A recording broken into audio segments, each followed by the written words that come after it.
Hey everyone, welcome back to another episode of the Startup Junkies podcast. We're here today with the usual people. We're here with Jeff Emerine. Say hi, Jeff. Howdy, everybody. And Caleb Talley. How are you doing? Hey, good morning. Good morning. And today we are here with Jeroen Korthout, who is the co-founder and CEO of Salesflare, which is a CRM platform for small businesses. Really glad to have you here today, especially with the time difference. Yeah, thank you for having me on. So to start us off, it'd be great to hear about your story of how you started Salesflare. Yeah, basically to summarize, so previous to Salesflare, I worked in a marketing consultancy, and that marketing consultancy used Salesforce internally. Salesforce was my very first CRM, so I took it very seriously myself. So people told me that it would help me organize my sales. So I really tried using it for sales follow-up, but I just didn't manage to really make it work for me. And it actually, I noticed that it didn't really work for any of my sales colleagues either. So our CEO really loved it for doing his reporting, but we, the salespeople, we didn't get much further than entering our sales opportunities in there.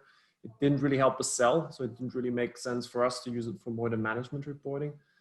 But as I said, it was my first CRM, so I don't know, that I thought that's how the world is. So I didn't do anything with that insight for a few years until I was working with my co-founder in another software company, and we had a ton of leads to follow up that we met at a conference. Went to a big conference in Vegas and got a huge list of leads, all people that we met there. And I knew that Salesforce wasn't going to help us with that. So we had a good look around. We tested different CRMs. And what we noticed is that it wasn't only the fact that CRMs were not really helping us with doing our sales follow-up. We also noticed that they were very dependent on us. And we are not super good at filling out a CRM. And that's actually what the CRM was expecting from us. It's like, it was expecting us to be this like data input robots to keep it alive. So a lot of input and not so much coming back. And we thought like, does it have to be this way? And what we then figured is actually that the things we were filling out in the CRM were actually things that were already in other places. So you email someone in your email system and then you go into your CRM and say, I emailed that guy. That seemed weird to us. And at that moment, there were actually almost no CRMs with an actual email integration. So that was, it's 6 years ago. Meetings in your calendar, they can be pulled in. Phone calls from your phone, email tracking, email signatures, web tracking, email tracking. And we thought about a system that sits on top of all that data, and that makes it very easy for you to manage it, to surface it, to make sure that you can somehow curate it yourself in just a few clicks. So it's sort of turning CRM upside down. It's not starting from a manual CRM in which you pull in some data. We really thought like from the ground up, like how can we make this an automated CRM in which you still retain control? Because we didn't want to make it for the solopreneur who can have this fully automated thing and all that. We want to have it as teams. So there needs to be a level of control so it doesn't become a mess. So that's what we set out to build. Our biggest mission when we started Salesflare was to help salespeople like focus on their customers with a very easy and automated system. So they can then in the end, what I missed early on in Salesforce, like perfectly follow up their customers without spending any time on robotic tasks. And that's still our biggest mission today. What was So you can go, Caleb. so you saw the problem that you were having with, other CRMs. You went about building something that worked for you. What's your background? Did you build that yourself? What prompted you to really just take that bull by the horns? Yeah, my background is when I was a kid, like a teenager. I was building websites and all that. I then started studying engineering. I ended up in biomedical engineering. I knew I wanted to start my own company, so I didn't really like the engineering jobs. I went to business school, and then from business school, I figured like the best way to get experience is to get a marketing job. And I went to a pharma company where I had a marketing job. It wasn't really the best way to get experience, but from there I rolled into that marketing consultancy I was talking about. So that's sort of my background, very, very short. And then my co-founder, he worked for many years, like tens of years, in the mainly in business intelligence, developing these applications. So managing a whole lot of data and then exposing that and making sure there's all kind of dashboards and views and all that. So we brought our knowledge together, and we started thinking me more about the problem, and he was like more thinking now about the solution, and that way we got to this. What were some of the processes that you had to go through at the beginning to organize Salesflare? The company itself, or its sales, or its more like the platform and how you were able to take all these different problems and put it into one platform to solve it. Yeah. That evolved very much over time. So very initially, we read the book Getting Real by 37 Signals. And the very first things we did was I built the presentation to outline our vision and where we're going and how we're going to do it.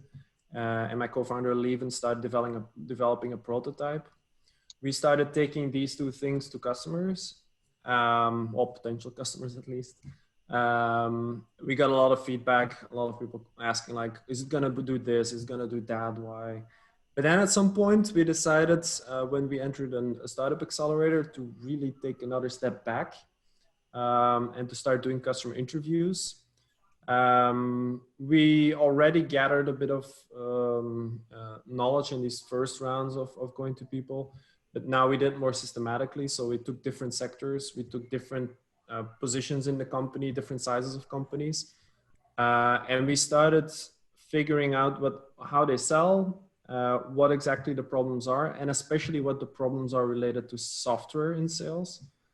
And it's these things that then helped us shape what Salesflare became. Although I must say that at some point it sort of also put us on a sidetrack, because we started off with this very clear idea, and then all these people start giving you lots of input, and you try to keep that in a coherent, as a coherent thing, and it becomes really hard because the things sort of starts growing and growing and growing, and that's not something you can manage as a startup company. So it took us a bit to realize that we had to bring that back to its essence and use all the things we learned more as background and as future vision than the initial thing we were going to build. But it's based on that we started building. And yeah, then for most companies, it was about getting people to actually use it, which took us a while, and then getting people to actually pay for it, which took us some more time. Yeah. Who's your ideal customer today as you think about the market? Who is, and I know it's probably a wide range, but who's the typical customer that would sign on with Salesflare versus Salesforce or anybody else? That's also something we had to search for. So initially we were focusing on larger companies, thinking that they had a big issue with Salesforce. So if we had a platform that would integrate with Salesforce that the salespeople would use, that would solve an issue there. It didn't turn out to be something that big companies wanted to do, because they didn't see like these two systems all of a sudden. They just wanted to fix the issue with Salesforce, not get another system in there. So we started refocusing on smaller companies. Initially, we started from the very small ones, well, up to, let's say, 5-6 users is the most we did in the beginning. Mostly marketing agencies and software development / IT agencies and other types of agencies. And on the other hand, tech startups, of which mostly SaaS companies, software as a service, but also lots of other types. For instance, today we had a chat with a company that does smart packaging, all this kind of things. And mostly the more sales-driven ones, so that actually need to follow up quite a pipeline and work on that actively. You know, having been somebody that's built 9 startups and 3 Fortune 500s and a lot of business development roles. The Mm-hmm. one major complaint I always had with Sugar or sales, any kind of Salesforce automation or Salesforce itself, was the fact that it was one more thing. It was one more thing I had to do. And truthfully, I feel that way about a lot of SaaS-based platforms. So to me, what was pretty compelling about the way you were telling the story is the fact that this pulls in sources of information from all the other tools that we use as a normal course of our job, rather than, as you put it, having to replicate that data entry on one more thing. Has that, once people get that part of the value justification, does that remove a lot of obstacles to your own sales for getting them to go ahead and try it? I must say most people that come to us, they are sort of already sold on the idea that they need a CRM. So it's not often that much of an obstacle. What it does help with is people who have previous experience with CRM, like yourself. You understand what the issues are, and it shapes a bit of an idea of what you're looking for in a CRM and what you're certainly not looking for anymore. And that's how a lot of people end up with us. It is partly, so we always believe that the CRM should not take a lot of time and bring a lot of value to you. But we also believe that it needs to work where you work. So we have, for instance, a plugin in Gmail and Outlook. And our very initial product was actually only that and a mobile app, because we believe that you are already emailing and you don't want to go in another tab to do CRM work, whatever that means. You want to be in your emails, see more information about your customers there, manage a few things, add an opportunity and all that. And not like switch tabs the whole time. And we also believe that you shouldn't be forced to have your computer with you everywhere. So we really find it super important to have all the functionality on mobile. And that sometimes brings us into, well, it's not very easy, let's say, to bring an interface across devices and touch and all that. So we do spend a lot of time trying to make that work, but in the end now, people can still use all the functionality of Salesforce on their phone if they like. So. You know, a follow-up, and this is more on the sort of the approach you're taking to growing your own business.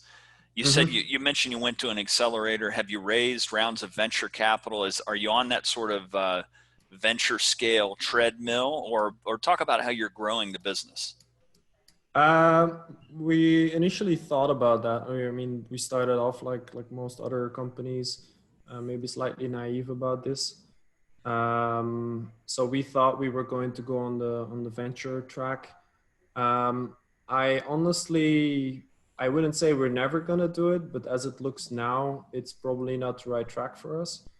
The VC track is one where you very much expect these crazy returns, and we don't believe we can make the crazy returns unless maybe we focus on a very specific segment and there we grow like crazy, but it's unlikely. And in that case, it's probably best for us to focus more on organic growth, get some more depth in these kind of things. There's so many other ways in which you can fund your business that is not built on the assumption that you need to 100x things really fast. So right now we have some angel funding, we have some loans, we have some subsidies. In the EU, you can get subsidies if you build innovative stuff. So that's what we're mainly funding our business with, at least the investments, because next to it we also have revenues, of course. Sure. Yeah, customer revenues are the best kind of money to take in, right? It's it's certainly preferred. Yeah. Well, candidly, it's refreshing to hear that perspective, because all too often people kind of get caught up in the mythology of venture scale and raising VC is the only way you have to go. Whereas you can build a perfectly fine company with a good future by making sure you solve a problem that customers will pay for, and by taking a maybe slower, more methodical approach to the market. And as founders, it gives you a lot more choices about the direction of the company. You're not on anyone else's timetable at that point. It definitely preserves a lot of optionality. It keeps a lot of options open, which is nice, because if you limit yourself to just we raised VC money, which means we need to raise the next round of VC money kind of track, it's very hard. We actually even wrote a whole masterclass on startup funding. If you type startup funding sources, I think our blog post is the #1 in Google, which highlights 9 different startup funding sources, not just VC funding. Mm-hmm. There's many other ways in which you can get money. I'm going to ask one more, and then I'm going to turn it over to the guys to go deep on something. But given that we've all been dealing with this kind of unprecedented pandemic, how has that affected business? How has COVID-19 affected your ability to sell and grow the company and operate? Well, that's a lot of questions in one. But in terms of sales, it didn't have a real effect on us. We grew a bit less from a month, maybe, or maybe 2. We had some less incoming deals and a bit more churn. That is completely gone now. Like, this month is the best month ever, for instance.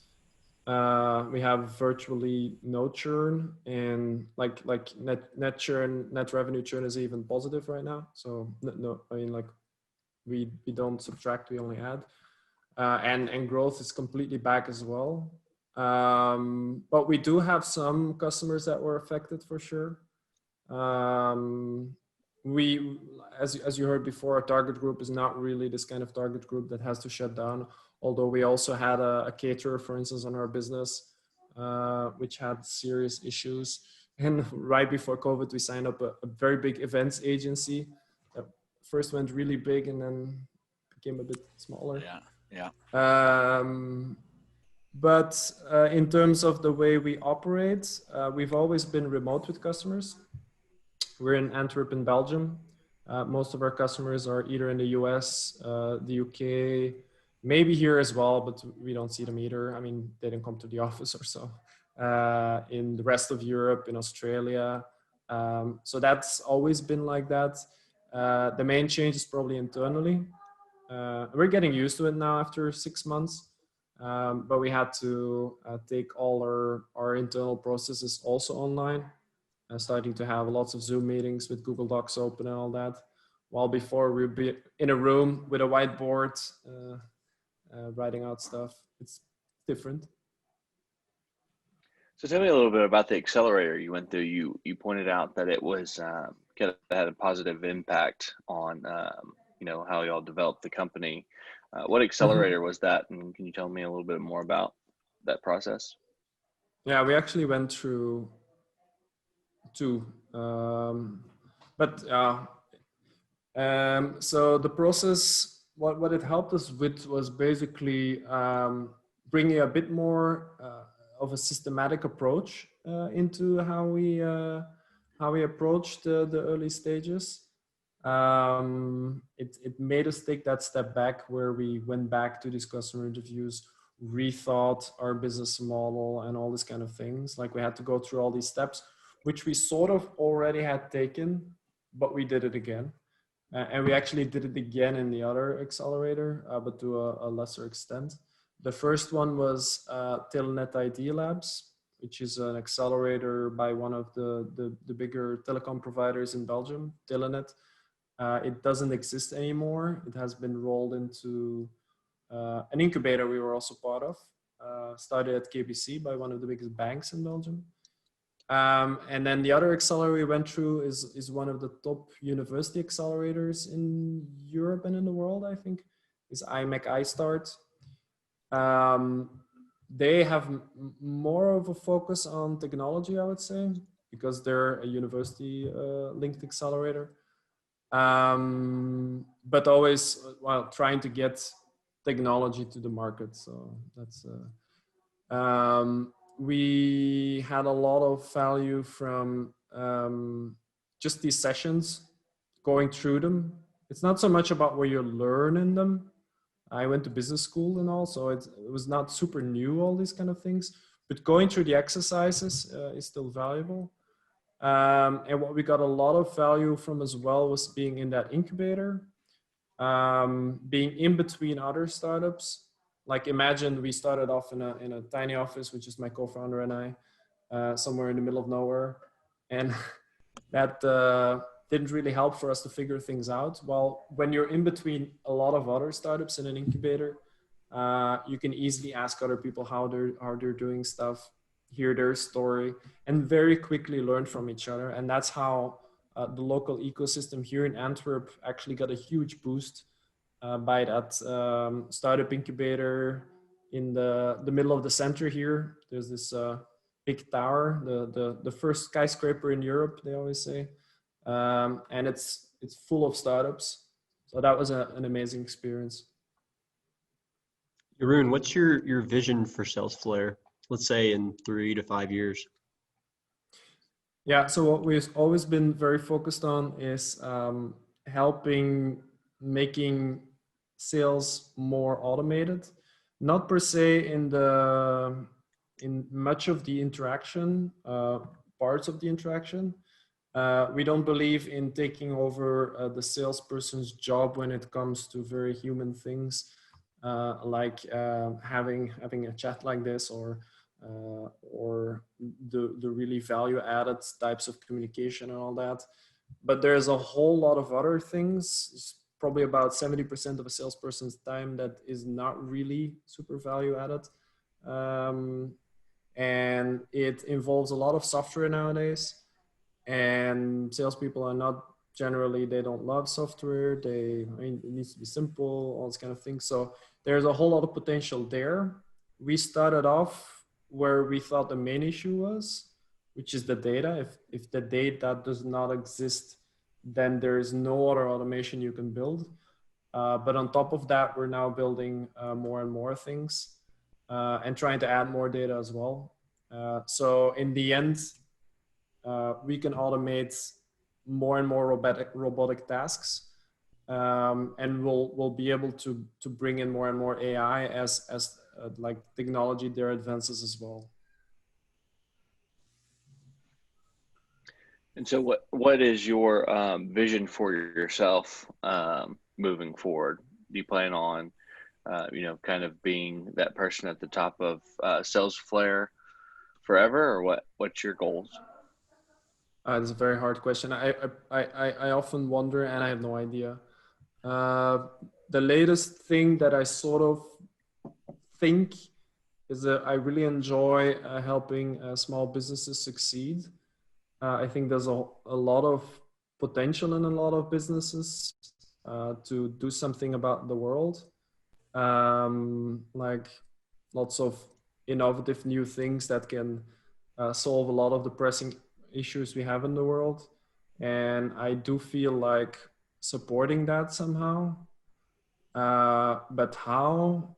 I'm currently doing it with Salesflare and with the software and with content and with all kinds of stuff.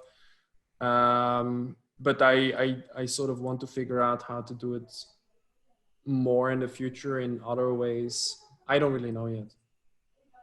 So we're going to ask you one of the hard questions we typically ask towards the end when we talk to entrepreneurs that have successfully built something.